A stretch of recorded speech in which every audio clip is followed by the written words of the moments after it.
Morning everybody, we're jumping back to the beginning of the Waterloo campaign and we're doing another Prussian versus French scenario for the crossings on the Sambre. This is taken from the War Games Illustrated scenario that was published some while back. During lockdown I took advantage of downloading the 5 magazines they've got over all their Napoleonic articles and this was one inside that. So we'll see how this one plays. It's quite interesting. The French and the Prussians start with very small forces. The French have 2 infantry regiments, 1 large brigade of 7 battalions on the table to start with, and the Prussians just start with this small Landwehr brigade. It's the first time they've been in action, so we'll see how they do. They're defending, and the objective is to hold off the French from exiting on these 3 roads that you can see here off this side of the table. It starts at night time as the French were just beginning their assault, so the first 4 turns are in pitch black, so there's only a 4-inch visibility range. After that we're in pre-dawn where visibility will be out to 9 inches, so normal sort of volleying range, and then after that we'll be in full daylight. So a 10-turn game. Objective for the Prussians is not to survive but to prevent the French exiting. The French get 2 victory points for each French unit successfully exited off the table, and 1 point for each Prussian unit destroyed. The Prussians get 2 points for each French unit destroyed, or for each French unit still on the table, or indeed routing at the end of the game. So to get a victory you have to have 8 points more than your opponent, so quite a big margin. So we'll see how this one plays out, see whether Charlie wins about his 10th scenario in a war room. Alright, on with turn 1. Right, we're at the end of turn 1 and the French are it's still dark. French have moved over this crossing in march column. The Prussians have heard the tramping of boots and both their Landwehr battalions have deployed into line, still slightly out of visibility range, so probably be a volley next turn. It'll be interesting to see what we do because I guess neither side really know the other one's there or exactly there. So good progress here. And then as we move across the table into our second village, we have the French again coming on in march column through the wood. And as you can see, they've taken a casualty to some Prussian Jaegers that were hiding out in those buildings. So here, the French have taken their first casualties, but don't face any significant opposition. And we move across the table, more significant opposition for the French. They get for firing to commence. We'll move on with turn 2. Alright, we're at the end of turn 2, and the French column is stalled. They weren't hesitant. So the first column, although it can't move forward, did take the opportunity to move from march column into attack column. Now it's not constrained by the width of the bridge. The Prussians just stood there waiting to volley the French. Let's see if I can get a nicer shot of the Prussians. It's been quite backlit. It's quite hard. There you go, that's a bit better to see the Prussian figures. And as we look down, there you have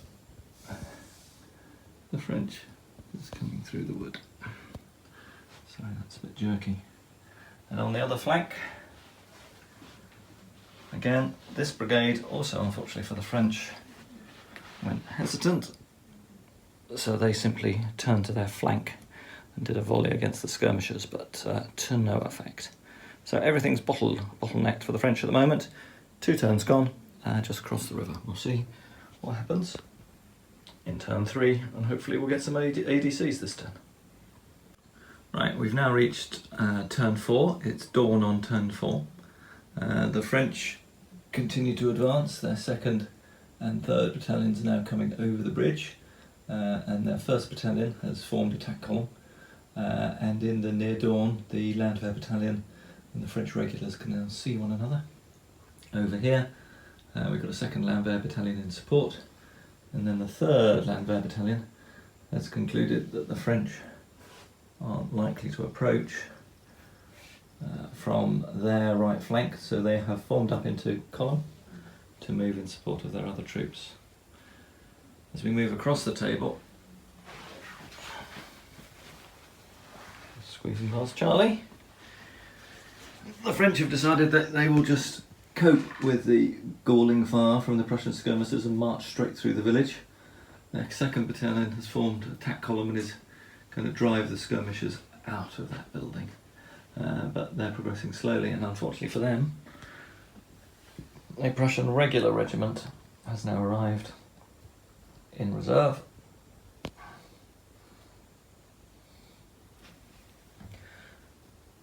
Two regiments of foot and a regiment of fusiliers to block the French exit from this side of the table. So as we reach turn 4, French need to get their skates on, and there's a lot for them to do. Right, we're on beginning of turn 5, and things are going well for the Prussians. The better disciplined of the 2 Landwehr battalions volleyed the French and caused 4 casualties in a discipline test, causing them to go unformed. Their colleagues stepped back away from the hedge line and also then did an inferior volley and caused a further 2 casualties in a discipline test. So that French battalion is now in trouble and has got 9 casualties. So in one turn of firing, the heart's been ripped out of that French light infantry battalion. Meanwhile, their 3rd battalion colleagues continue to move up in support of this blocking position at the edge of this village. Still feels like 3 Prussian battalions against just 1 French here. They suffered significantly from hesitant orders on this side, so not making great progress here. So we move across to the other flank. The Prussians are moving forward, getting away from their table edge so they don't retire off the table. So their 2 musketeer battalions have moved up towards the French, and their fusiliers have broken into skirmish and are jogging across the field, moving up in support of the Schützen, who fell back after the French captured the village. Again, unfortunately for the French here, feels like we've got a similar challenge with 1 battalion out front and the rest of their forces log-jammed in the village. They might have to slow their movement down for a bit, get some more forces up before they try and break this Prussian line. Alright, that's it, and we'll start turn 5. Right, we've reached turn 6, not looking good for the French. The Prussian Landwehr here have finished their redeployment. We've got the 3rd Battalion now in support, and they've taken a few casualties, but their volleys cause the attacking French battalion to, or actually voluntarily retired them, because they simply weren't going to bully their way up the road. So they've now thrown their French skirmishers screen forward, and the 2 other battalions are now formed into attack column, and the 3rd, very much damaged battalion on 10 casualties now is simply there in support, and I'll move up in support of the other attack, trying to get a re-roll on a charge result. So one more push, I think, from the French, and if the Prussians can contain it, they'll be in good shape on this flank. And we move across the table, and over here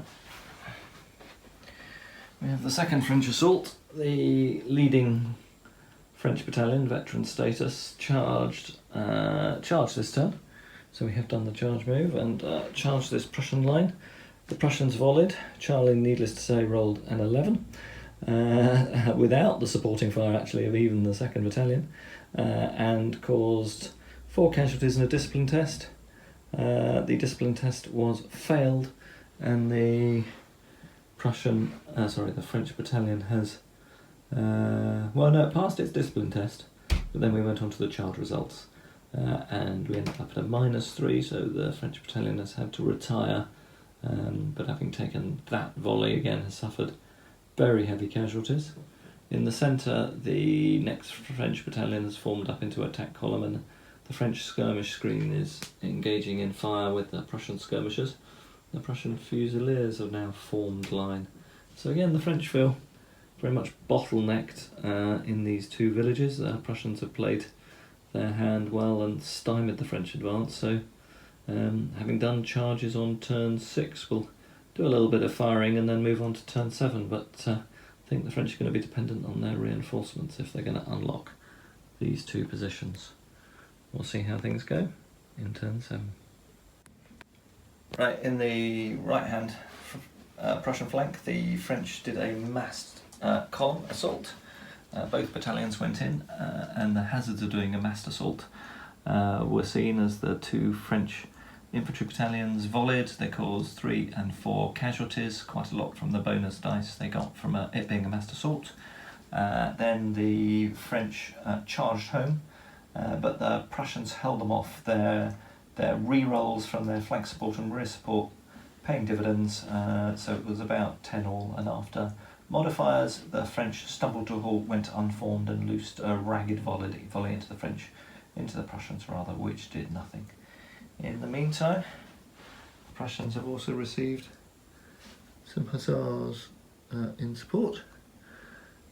Might have mentioned before, these are Cumberland hussars that I just got fed up with because they were really so useless in combat, so they have had a head swap and had Prussian shakos added, and their uniform pretty much is identical to that of the 6th Prussian Hussars, so that's what they fight as now. So they've just arrived to support Charlie in the centre, whereas for the French, they helpfully have received a foot artillery battery, which has started firing now on the left-hand flank and caused some casualties on the Fusiliers, but they're still in robust health.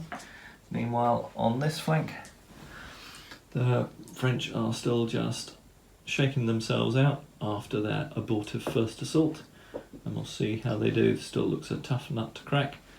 We're on turn 7 and just about to move into turn 8, so looking tough ask on the French. Charlie might do it yet again. Alright, on with turn 8. Depressingly for the French, their whole brigade has evaporated. They went alpha leather and charged their 2 unformed battalions forward again, but even into the land where firepower, they were unable to break through. On the Prussian left flank, the French are gearing themselves up for a final assault against these 2 Prussian battalions, and the French artillery will have a go at softening them up, but looks like a tough ask. We'll see how they get on in turn 9. Right, we're calling it at the end of turn 9. The French did assault with one of these 2 infantry battalions, but they got driven off by the Prussian musket fire. The Prussians have also received an artillery battery in support, so now looks like an even tougher position for the French to crack. They never really coped with getting over the bottleneck of the river. They did on turn 9 receive support of a light cavalry brigade, but the chances of that getting into action, given the bottlenecks in the villages, look pretty minimal, and certainly little chance that they would be able to get off the table this late in the game. So we might have a think about the scenario and how well it converts to general to brigade. Certainly going hesitant 2 or 3 times with the French brigades did slow their attack a lot, but also some really well positioned Prussian units and some great defence by the Landwehr, which we never expected to hold up the French at all, but the 1 standard battalion and deploying that in the line of attack of the French proved more than enough. So all done. So congratulations, Charlie. Another great victory for the Allies.